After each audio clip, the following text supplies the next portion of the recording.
All right, everybody, welcome to Math with Grace. Today we're going to be working through Algebra, Unit 8, Lessons 11 through 15. Lesson 11 begins on page 50 and it's titled Rational Expressions, Excluded Values. So we know that a rational number is a number that can be expressed as a fraction, the quotient of two integers. Quotient is just another name for fraction. These are all rational expressions, right? We have variables sometimes in the numerator, sometimes in the denominator, and sometimes we have them in both the numerator and the denominator, right? Rational expressions like fractions cannot have a denominator of 0 because division by 0 is undefined. So that's where the issue comes in, right? Not this one necessarily, but when we have variables in our denominator, we have the opportunity of having a 0 denominator, which is something we don't want. So any value that makes the denominator equal to 0 is called an excluded value. In this case, it's pretty simple, right? X cannot be 0. How I would normally represent that is like this. X cannot equal 0. Okay, so you write an equal sign and you cross it out. X cannot equal 0. So moving forward here to a couple of these examples. Here they want us to determine the excluded value for the expression, the quantity 8 times x squared minus 1 over x plus 9. What we want is we do not want this to equal 0. So to determine what value would make that equal 0, we simply set it equal to 0, right? So we set the x plus 9 equal to 0, solving for x, and we determine that x cannot equal negative 9. So x cannot equal negative 9 is how you should be writing your answers. But sometimes we have a polynomial in our denominator, right? But it's the same principle. We simply set that polynomial equal to 0 and solve for x.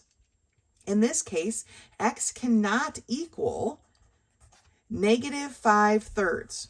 All right, and a lot of times we will get a fraction, especially when we're dealing with whole numbers here, right? Because if we made this a negative 5/3, the 3's would cancel and we'd be left with negative 5 plus 5, okay? Right here, the 3's cancel, we have negative 5 plus 5 is 0, and that's not going to work. So negative 5/3 is our excluded value. It can be represented like this. X cannot equal negative 5/3. Moving up to the top of page 51, we read here that in some situations, the denominator can be factored, right? This is stuff that we've been working on to get to this point. And then it says the solutions to the equations that are excluded values because they would cause the denominator to be 0. So they took this denominator, factored it, set each factor to equal to 0, kind of like when we solve quadratic equations, right? Except this time, because it's in a fraction, it's a quotient, we can't have those answers, okay? So x cannot equal 2 or negative 7, okay? For this one here, they factored it. Again, took the denominator and factored it. This x squared minus 16 to be factored. So now all three of these factors have to be set to 0. And when we get 3 answers that x cannot be 0, it cannot be negative 4, and it cannot be 4. Okay? So let's take a look at these problems here. 3x over 2x.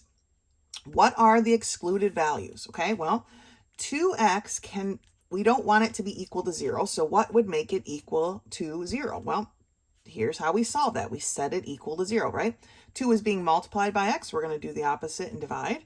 And we see that x cannot equal 0. Okay? 0 divided by 2 is just 0. So x cannot equal 0. That is our excluded value. All right? What about number 2? We have x over x minus 3. Well, we take our x minus 3 and we set it equal to 0. And we solve for x. We have to get rid of the outlier. It's a negative 3, so we're going to do the opposite and add 3 to both sides. And we see that x cannot equal 3. Okay? That is our excluded value. X cannot equal 3. What about number 3? 5 over 3x minus 4. Okay, again, we're working with the denominator. We're going to take our denominator and we're going to set it equal to 0. to figure out what it can't be equal to, okay? First, we want to move this outlier. It's a -4, so we're going to do the opposite and add 4 to both sides. And we get that 3x is equal to 4. 3 is being multiplied by x. We're going to do the opposite and divide. And we see that x cannot equal 4 over 3. You do not need to change that to an improper fraction. I definitely don't want decimals, or not to an improper, to a mixed number. I definitely don't want decimals.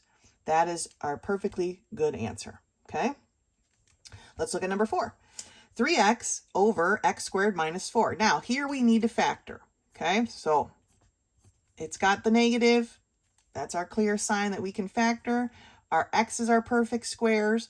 Our 4 is a perfect square. And because it's a negative, we have one negative and one positive. So we can factor this to the quantity x minus 2 times the quantity x plus 2. Now we need to set both of those. So x minus 2 equals 0 and x plus 2 equals 0.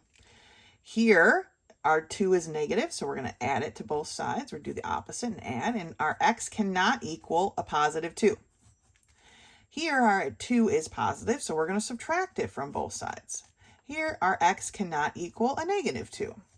So whether our x was positive 2 or negative 2, this denominator would be 0. Let's take a look.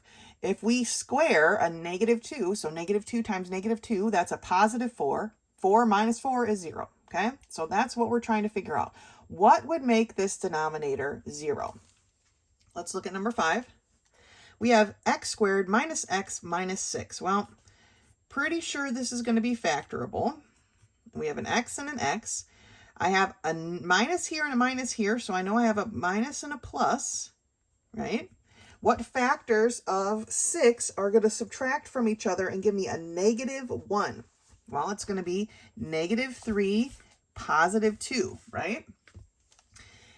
-3 times positive 2 gives me a -6. -3 plus 2 gives me a -1. All right, so now I can set each of these equal to 0, just like when we were solving quadratic equations, and solve for 0, or solve for x. Here I have a -3, so I'm going to add 3 to both sides, and I get that x cannot equal 3. Here I have a positive 2, so I'm going to subtract 2 from both sides, and I get that x cannot equal -2. All right, so very similar solving these like we did with our quadratic equations, except this time, because it's in a fractional form, we're trying to figure out what x cannot be equal to keep this fraction working order, right? We don't want it to be an undefined answer. Number 6, we have x over x squared minus 1. Well, x squared minus 1 is factorable. I'm kind of writing small, but if you're following along, you should be all right. And I know that x is a perfect square, and so is my 1, right? And it's negative, so I know I have a plus and a minus. We have a sum and difference binomial here, right? So then I set each one equal to 0. So x plus 1 equals 0, x minus 1 equals 0. For this x plus 1, we're going to subtract 1 from both sides, and we get that x cannot equal -1. And for this x minus 1, we're going to add 1 to both sides, and we see that x cannot equal a positive 1. And a lot of times our equations will work out this way, okay? Where it's the same number, it's just one's positive and one's negative, right? -1, +1. -2, +2 up here. A lot of times they happen to work out that way. Now, let's look at number 7. I'm kind of getting tight on space here. So let me grab a piece of scratch paper just in case I need it. We have 3x plus 4 over x squared times the quantity 2x minus 1. Now, none of this can be factored anymore. So we have two parts here. We have x squared equaling 0, right? And we have 2x minus 1 equaling 0. Well, x squared equaling 0 tells me that x cannot equal 0, right? Because if 0 squared is still 0, x cannot equal 0, right? That's this one right here. Put my answer down there. I'm trying to save a little space here. Now, for this one, we have 2x minus 1 equals 0. We're going to first add a 1 to both sides to get this outlier out of the way. And I have 2x is equal to 1. 2 is being multiplied by x, so we're going to do the opposite and divide. And we see here that x cannot equal 1/2.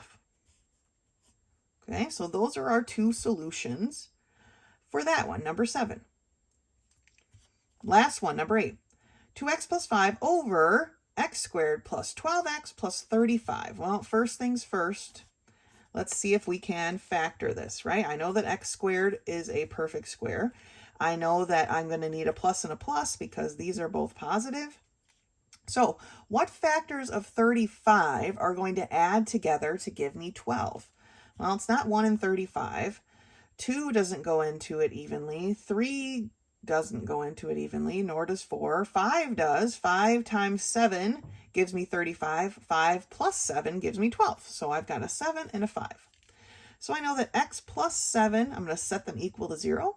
And x plus 5, I'm going to set equal to 0. And then I'm going to solve for x. In this case, I have to subtract a 7 from both sides. And I get that x cannot be equal to a negative 7. And in this case, I'm going to subtract a 5 from both sides. And I get that x cannot equal a negative 5. There we go. So last week we talked about solving quadratic equations, and we solve them just like this, except those would have been our solves, right? But now we're talking about rational expressions. We're talking about fractions. And in fractions, we cannot have a denominator that is equal to 0. So when solving these cannot be the correct answers because it would make our fraction undefined. And that's a big no-no, okay? So you're going to factor if you can, and then set each factor equal to 0 and solve for x.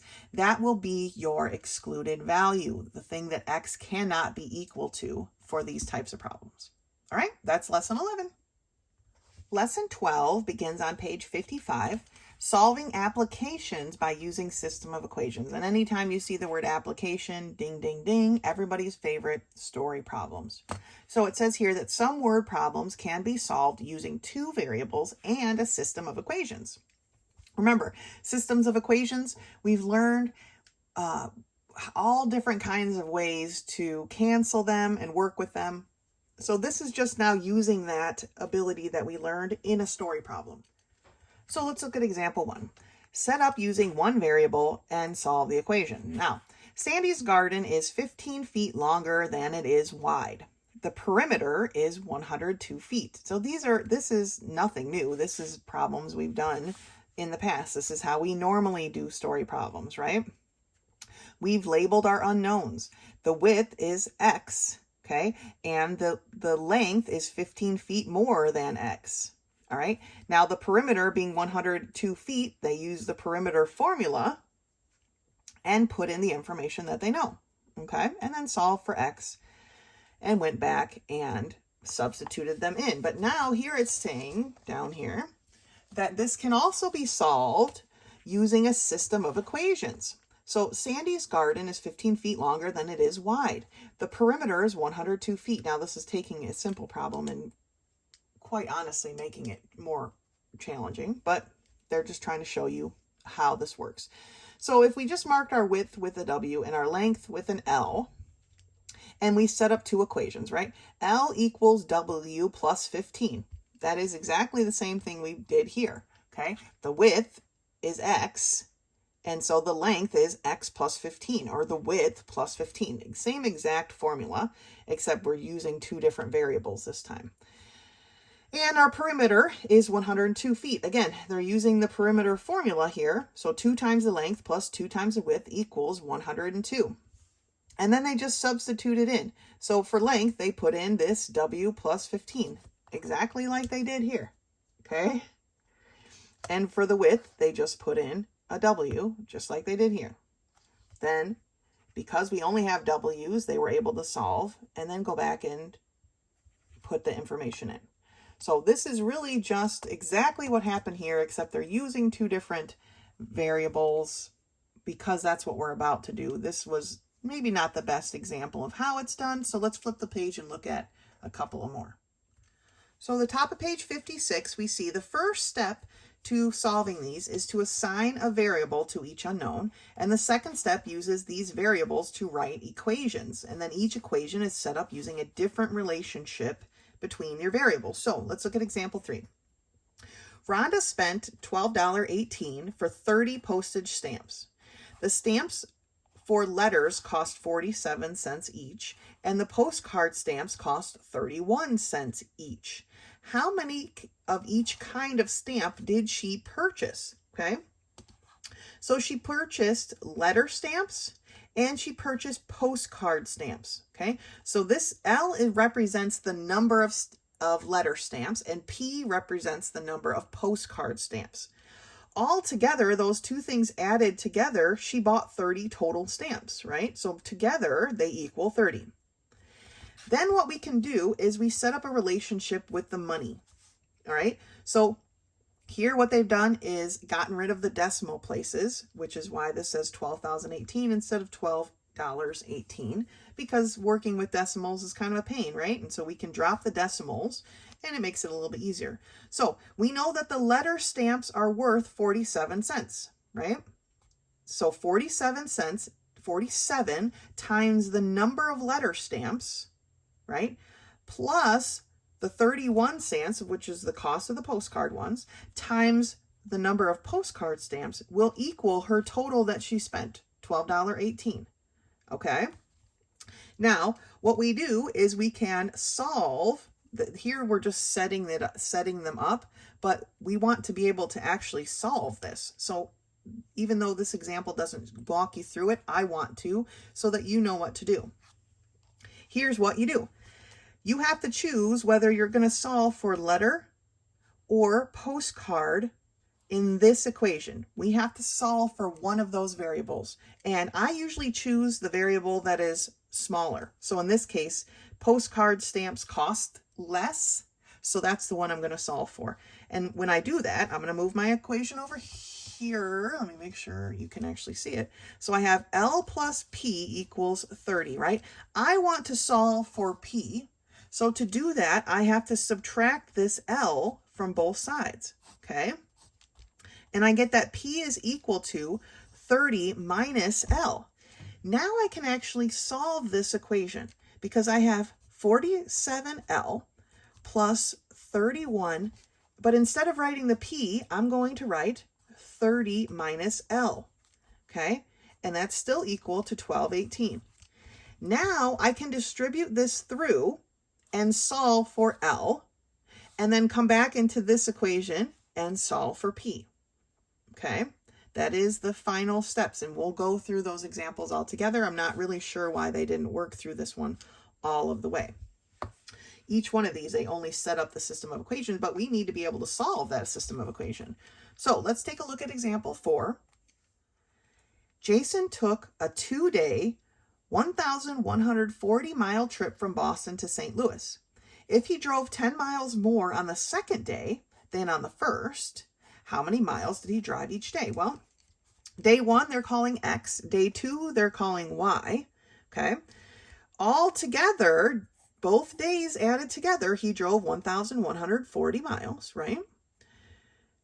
But we need to know what the other equation is. And the other equation is the fact that he drove 10 miles more on the second day. Well, our second day is Y. And I wouldn't have necessarily done it this way with a negative, but you could have written that he drove 10 miles more on the second day than on the first. So it would be that the second day is going to be equal to the first day plus 10, right?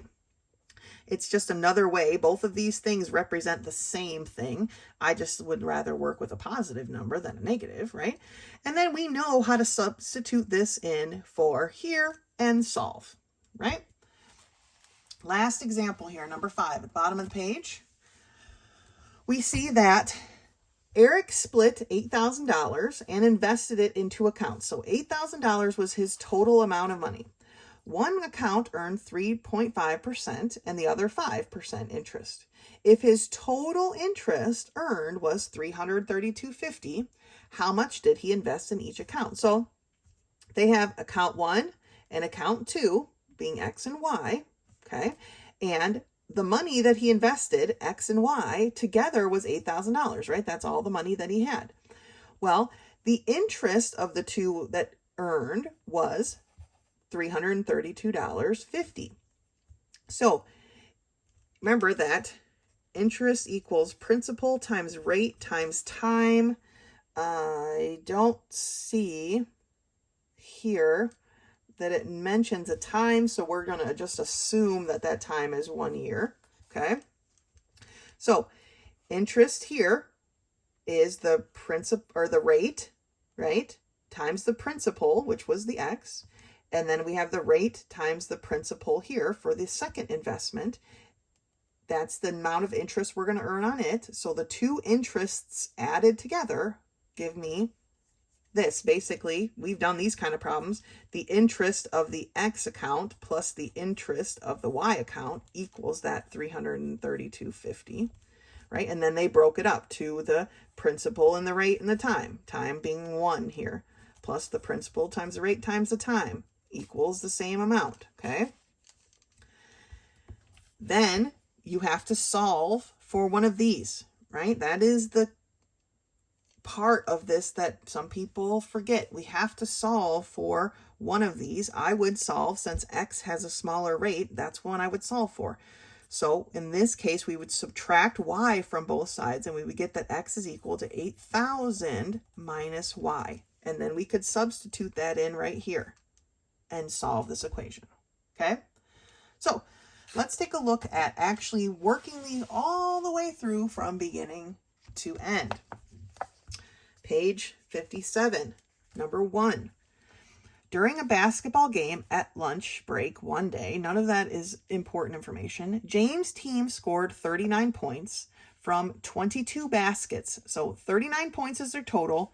22 baskets is the total number of baskets that they scored, consisting of 1-point free throws and 2-point field goals. How many of each did they make? So we have free throws, right? And they equal 1 point. And we have, and I'm just going to call it free throws, and we have 2-point field goals. Okay, and I'm just going to call that. So here's my free throws and here's my field goals. Now, how many of each did they make? Well, I know that my field goals plus my free throws, okay, is equal to 22 baskets. Right? Because that's how many baskets were scored all together. And I know that we have 39 points altogether, so that I know that 1 times my free throws, right, plus 2 times, and let's put these in parentheses, my field goals equals 39 points altogether. Okay, those are my two equations, right? My field goals plus my free throws equals 22 baskets. The point value times my free throws plus the point value times my field goals equals 39 points altogether. Okay? I need to solve for one of these. Field goal or free throws is the smallest one, so that's the one I'm going to solve for. To do that, I have to subtract this field goal from both sides. So I get that free throws is equal to 22 minus my field goal. And I know my variables are big. It's not, you could make one an X and one a Y. I just like to make it similar to what we're actually dealing with in the story problem, so we don't forget what we're working with. So now I can go back and substitute this into this equation. So I'm going to kind of slide over a little bit and give myself some more room. So I have 1 times free throws. Well, free throws is equal to 22 minus the field goal, plus 2 times the field goal is equal to 39, right? Distributing this 1 through really doesn't change anything. So I'm left with 22 minus field goals plus 2 field goals. So I have 1 field goal negative and 2 positive. So 2 minus 1 is 1. So I have plus field goal equals 39. To get this field goal by itself, I have to subtract this 22 from both sides, okay? And I get that field goals are equal to 39 minus 22, because those cancel. And that leaves me with 17. So we have 17 field goals. So the question is, how many of each did they make? Well, we have field goals equal to 17. And please, when you're solving these, can you put a box around your answer or something so I am not searching a jumble of numbers and letters trying to figure out where your answers are? Okay, please. Thank you. So once we figured out how many field goals we make, now we need to figure out how many free throws they make. We can come back to here, right? Because free throws equals 22 minus the field goal. So 22 minus 17 is equal to what? Well, it'd be 5, right? 22 minus 17, yeah, 5. So our free throws then will equal 5. We've clearly labeled our answer. We're all set to go, okay? Make sure when you're doing these story problems that you understand what they're looking for. Some of you are not answering the whole question, or you only answer part of it, or you solve for one thing, but that's not what they're asking for, and you have to take one more step to get the actual answer. So make sure you're looking at what they're asking so that you are solving it correctly. Let's look at number 2. The Avilton Community Center held a pancake breakfast to earn money for their children's playground, selling 374 tickets for a total of, so they sold 374 tickets for a total of $2,009. If adult tickets were $7 and child tickets were $4, how many of each did they sell? Okay, so we have adult tickets, which I'm going to call A, and child tickets that I'm going to call C. Okay, and I know that the adult tickets plus the child tickets equals 374 tickets. I feel like we've done these kinds of problems before. I also know that I need to put in the dollar amounts if I want to compare it to the amount that they earned. So $7 times the number of adult tickets plus $4 times the number of child tickets is going to be equal to $2,009, right? Now we need to figure out how many of each did they actually sell. Well, we're going to do that right here. Child tickets cost less, so I'm going to solve for C.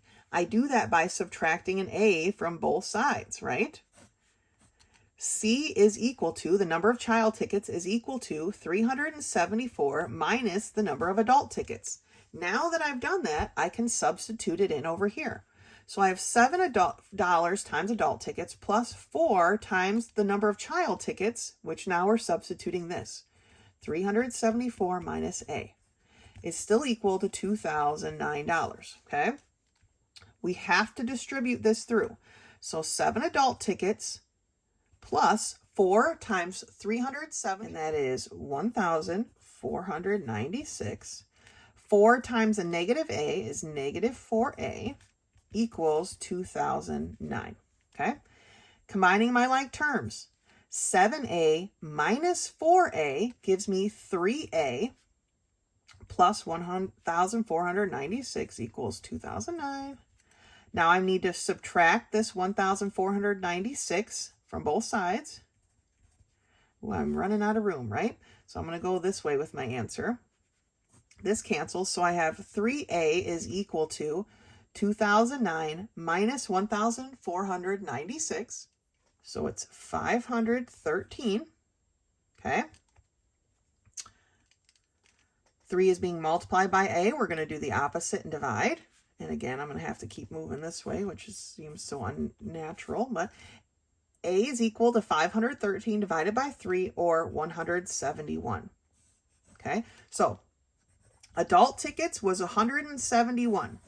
I'm going to write it way up here because they're asking how many of each. Well, I can't just stop there because they want to know not just how many adult tickets, but how many child tickets. Well, that's where I'm going to come back to this equation, right? My child tickets is equal to 374 minus 171, or the number of adult tickets. So my child tickets are equal to 203. So my child tickets is equal to 203 tickets. Okay, and honestly, when we do these problems, 9 times out of 10, the child tickets, there are more of them than adults, right? Because usually adults have more than one kid a lot of times. Not always, but sometimes. So adult tickets 171, child tickets 203. We've done these kind of problems, right? Here is one equation that we set up. Here was the other. We solved for one variable and then we substituted it in. As messy as my work was, I apologize. Now, looking at number 3. For number 3, we have Garrett had twice as many quarters as $1 bills, all totaling $25.50. How many of each did he have? Well, here we don't know how many coins he has, right? But we have a relationship between the coins. He had twice as many quarters as $1 bills. So what does he have more of? He has more quarters. So my quarters are going to be equal to 2 times the dollar bills, and I'll just call it B for bills, okay? He has twice as many quarters as $1 bills. Dollar bills would be my X, right? Would be my base, and he has 2 times that number. So that's the relationship between quarters and bills. Now, they all total $25.50. So how much is a quarter worth? I'm going to drop the decimals. So a quarter is worth 25 cents, right? So 25 cents times the number of quarters plus, now a dollar, remember I'm dropping the decimal, so it's 100. It's worth 100 pennies, right? 100 times the number of bills is going to be equal. So number of the value of a quarter times the number of quarters plus the value of a dollar times the number of dollars is a total of 2,550 pennies, right? We drop the decimals. Now we can substitute in. We don't have to do anything like we did up here where we're subtracting. It's already set up for us, okay? So when we see a Q, we're going to write 2B. So we've got 25 times Q, but we're going to change that to 2B plus 100 B's equals 2,550. Multiplying this out, 25 times 2 gives me 50 B's plus 100 B's equals 2,550. Adding my like B's, right? I've got 150 B's equals 2,550. 150 is being multiplied by B, so we're going to do the opposite and divide both sides by 150. And we see that B is equal to 17. Okay, so we have, how many of each did he have? So he had dollar bills. He had 17. Okay, well, how many quarters did he have? Well, quarters is going to equal 2 times 17, right? So the number of quarters that he has, and that's a lot of quarters to be trucking around here, but it's 2 times 17 or 34. So bills he had 17, quarters he had 34. Setting up these equations is the most important part to get correct, right? I know you guys can do math. So if this is the part you're stuck on, please send me a text. I'm happy to help you get it set up, all right? I want you guys to succeed. Getting these equations set up correctly is the first step, all right? Number 4.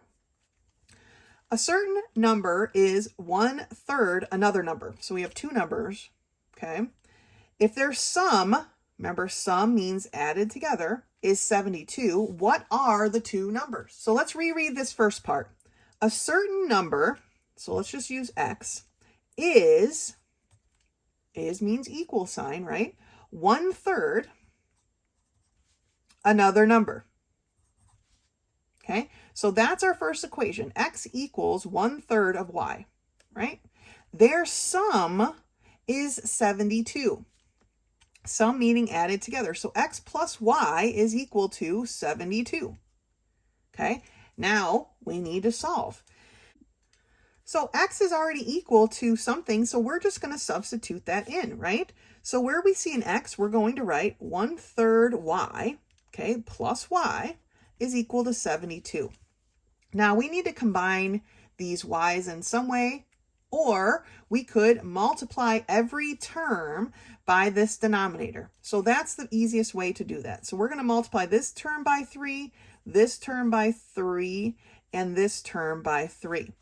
And what we end up with then is these cancel, right? And we're left with y, or 1y, plus 3y is equal to 3 times 72, or 216, okay?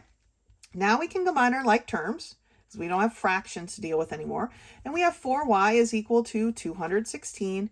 4 is being multiplied by y. We're going to do the opposite and divide. And we see that y is equal to 54, okay? So one number, and I'm just going to leave it as y, as long as it's clearly marked that that's one of my answers. But it says, what are the two numbers? So I found that y is equal to 54. So I can say that x is going to be equal to 1/3 of 54, or 54 divided by 3. And when you do that, you see that x is equal to 18. So I'm going to write over here, x is equal to 18. One number is 18 and one number is 54. Okay, so where it said a certain number, that's my variable, is an equal sign, 1/3 of another number. That was my first equation. Their sum, so I know adding them together, is 72. And then we just substituted. Those are the two. This is where we need to start. Then we can substitute and solve. Okay, make sure you are solving for what they want. Okay, read the directions, read what they're asking for.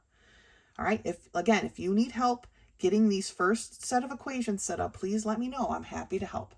All right, that's lesson 12. Good job. Lesson 13 begins on page 61, and it's entitled Functions. Okay. Real life situations often assign one specific value to each number of a set of numbers. Okay. For example, each item in a grocery store has one specific price. This is called a function. It's characteristic of a function. And here's the definition of a function. A function is a set of ordered pairs in which every x value is paired with one and only one y.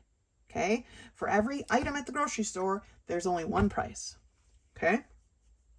So if you bought 2 boxes of Oreos, they're both going to be the same price. It's not going to be $3 for one box of Oreos and $5 for the other. Same exact box of Oreos, okay?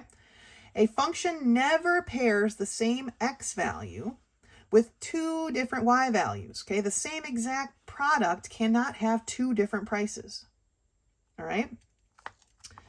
But a function may pair different x values with the same y value. 2 different items, a box of cookies and a jar of pickles, can both be worth $3. That's what that's saying, okay? So let's take a look at how this is represented here. In this example, do the following set of ordered pairs satisfy the requirements of a function? Do my x values have one and only one y value? Well, the only way really to find that out is to see, do I have multiple x values of the same number? So I have an 8, a 7, a 4, and a 0. All those x's are different. I don't even care what the y values are. Yes, that is a function. Looking at B, I've got -2, 0, -3, -2. So I have -2 twice. This is not a function, okay? It doesn't matter what their y values are. You're saying the same exact thing has 2 different values with it. That is a no-no, okay? The same jar of pickles has 2 different prices. That's not going to work, okay? So if we have multiple x's of the same value, then it is not a function. So let's look at letter C. I've got -4, 0, 3, 9, 16. All those x's are different. Yes, that's a function. Now, it's best used here when we're talking about linear equations, okay? And in the slope-intercept form, which is y equals mx plus b, you guys are very familiar with that, every y value has a unique x value. And the best way to examine this, really, is if we take a piece of paper, and I'm just grabbing a piece of paper here real quick, and we did what's called the line test, okay? If you took a piece of paper and you slid it across this graph, Does your piece of paper ever cross that line, that green line, in more than one place? It doesn't, right? It's always just touching that green line at one particular point. So that is a function. Let's turn the page though and see sometimes that it won't be a function. So here we are on page 62, and it says the vertical line tests for a function is useful for graphs of equations other than a linear equation. We already know linears are straight lines, right? They're going to be a function. But let's look at these examples. When I slide my piece of paper across this example here, does my paper cross this line at more than one point? This swoopy parabola type line, okay? It doesn't, okay? So this is a function. But now let's look at this middle one. Right off the bat, boom, my piece of paper crosses that green line at two different spots. All the way down, it's crossing it at two different spots. This is not a function.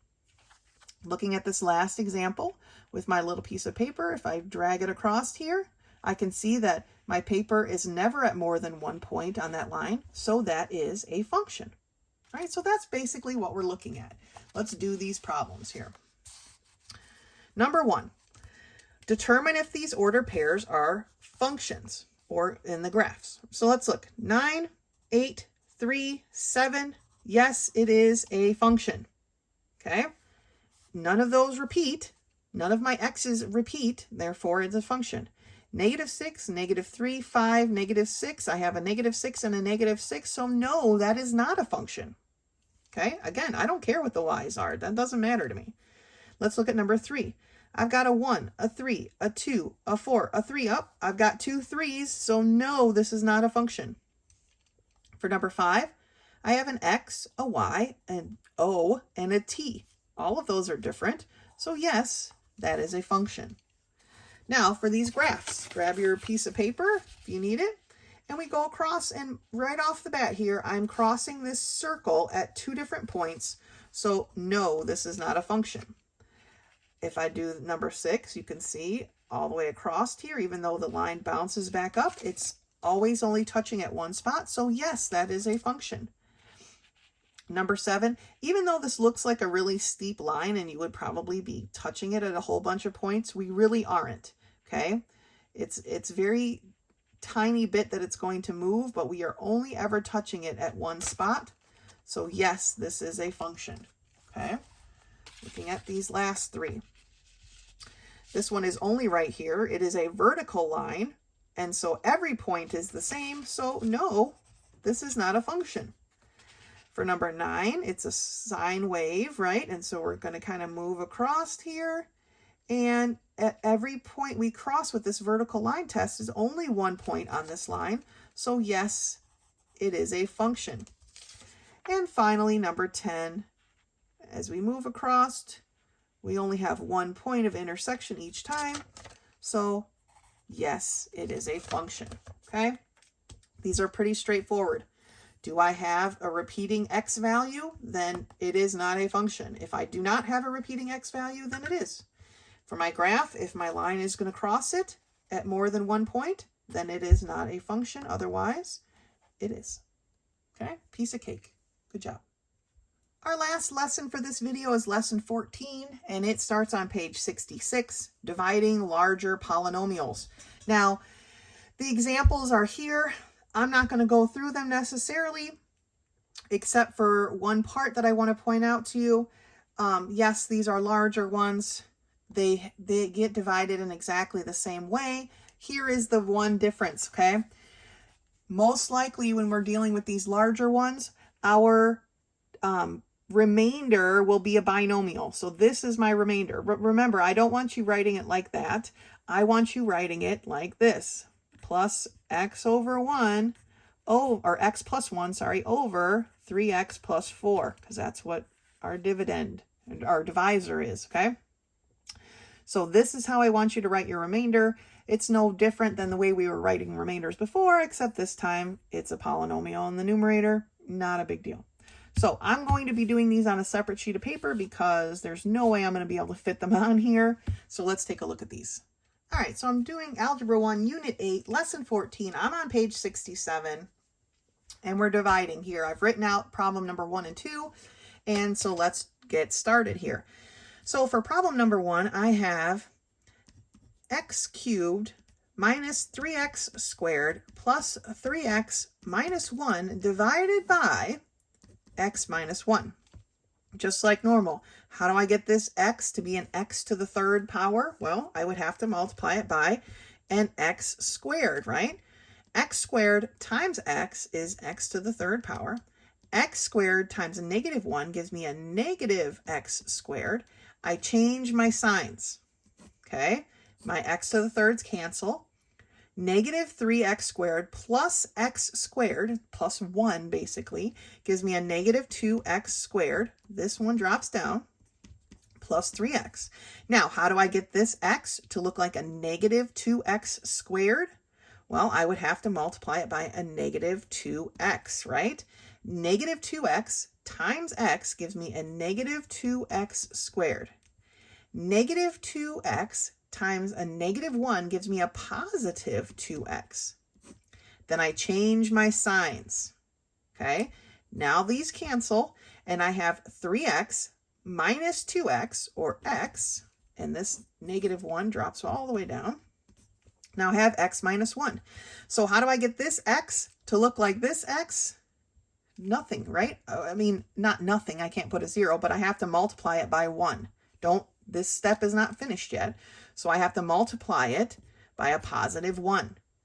1 times x is x. 1 times negative 1 is negative 1. Change my signs, right? X minus x is 0. Negative 1 plus 1 is 0. So I don't even have a remainder for this one. But my answer is x squared minus 2x plus 1. Looking at number 2, I have x to the third plus 4x squared plus 8x plus 8 divided by x plus 2. So how do I get my x to look like an x to the third? Well, I have to multiply it by x squared, right? X squared times x gives me x to the third. X squared times 2 gives me a positive 2x squared. Then I change my signs, okay? They're both negative now. This cancels. 4x squared minus 2x squared gives me 2x squared. This 8x drops down. Now, how do I get this x to look like a 2x squared? Well, I have to multiply it by a positive 2x, right? 2x times x gives me 2x squared. 2x times 2 gives me 4x. Change your signs. These cancel. 8x minus 4x gives me 4x. Then this 8 drops down. How do I get my x to look like a 4x? Well, I have to multiply it by 4. 4 times x is 4x. 4 times 2 is a positive 8. Change the signs. Cancel, and 8 minus 8, they cancel. There's no remainder on that one either. They're going easy on you. Okay, so there's my answer for number 2. X squared plus 2x plus 4. Let's take a look at number 3 and 4. So for number 3, we have 6x to the third plus 5x squared minus 15x plus 6 divided by 2x minus 1. I kind of didn't quite give myself enough room here, but that's okay. This belongs over here. All right. How do I get my 2x to look like a 6x to the third? Well, to get my 2 to look like a 6, I have to multiply it by 3. And to get my x to look like an x to the third, I need 2 more x's, so x squared. So 3x squared times 2x gives me a 6x to the third. 3x squared times negative 1 gives me a negative 3x squared. Change your signs, okay? These cancel. 5x squared plus 3x squared is 8x squared. This negative 15 falls down, or sorry, negative 15x drops down. Now, how do I get my 2x to look like an 8x squared? Well, to get my 2 to look like an 8, I need to multiply it by 4, right? And to get my x to be an x squared, I need another x. So 4x times 2x gives me 8x squared. 4x times a negative 1 gives me a negative 4x. Change your signs. These cancel. Negative 15x plus 4x gives me a negative 11x. This 6 drops down. Okay. How do I get my 2x to be a negative 11x? Well, I can't, right? I can't get a 2 to be a negative 11 unless I multiply by fractions, and we're not doing that. So what we need to do is get as close as possible. How close can I get this 2x be to this negative 11x? Well, if I multiply it by a negative 5, I can get it to be a 10, right? So that's what we're going to do. Negative 5 times 2x gives me negative 10x. Negative 5 times a negative 1 gives me a positive 5. Change the signs. Now I have negative 11x plus 10x. That gives me 1x left. And 6 minus 5, which is a 1. That is my remainder. Okay, so how do we write our remainders? Again, we're going to put a plus x plus 1 over this part, 2x minus 1. Okay, that is our answer for this problem. So these didn't work out here at the end, right? But we could get as close as we could, even though they weren't exact. We got as close as we could, and what was left over was our remainder. Sometimes that's how they're going to work out. Let's do number 4. For number 4, we have x to the third minus 5x squared plus 11x minus 15 divided by x minus 3. They went kind of easy on you because they didn't give you anything divided by a trinomial or anything larger. So they went kind of easy on you here. But for number 4, we want our x to be an x to the third. Well, just like every other one we've done so far, to do that, we have to multiply by x squared. X squared times x gives me an x to the third. X squared times negative 3 gives me a negative 3x squared. We change the signs. Okay, these cancel. Negative 5x squared plus 3x squared gives me a negative 2x squared. This plus 11x drops down. How do I get this x to be a negative 2x? Well, first I need that negative 2, right? And then I need an extra x. So negative 2x times x gives me a negative 2x squared. Negative 2x times a negative 3 gives me a positive 6x. Okay, change the signs.